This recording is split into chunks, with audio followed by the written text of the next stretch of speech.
New tonight at 6, more help for victims of domestic violence. Connecticut senators are pushing for legislation to strengthen existing laws. The bill is named after Jennifer Dulos, a New Canaan mother missing since 2019. Dulos told the court she was afraid of her estranged husband, Fotis Dulos. Chief political reporter Susan Raff explains what is new in this bill. Susan. Erin, currently domestic violence laws are based on physical violence or the threat of physical violence. This bill, however, would also include coercive control that can lead to more abusive behavior.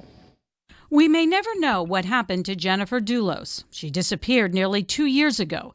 At the time, the mother of 5 was going through a bitter divorce and custody battle. Police suspect her estranged husband, Fotis Dulos, killed her.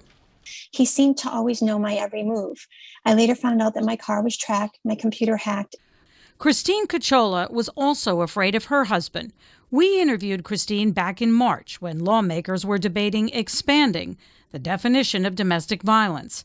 Now the Senate is voting on a bill to add coercive control to the state's domestic violence laws. It's named in honor of Jennifer Dulos and Jennifer Magnano, a Terryville mother who was killed by her husband in front of their 3 children.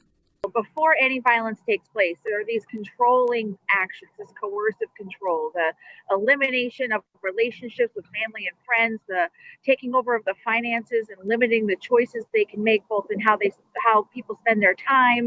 The Senate Republican leader supports the bill, but says there's some hypocrisy.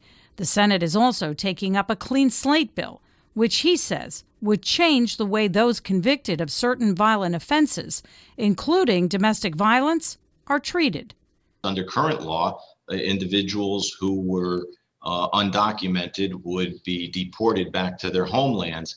And now with the new law, they're going to be able to stay here in Connecticut.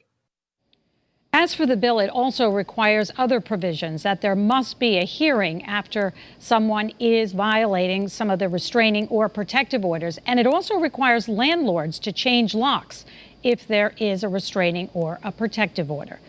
Live in the newsroom, Susan Raff, Channel 3 Eyewitness News.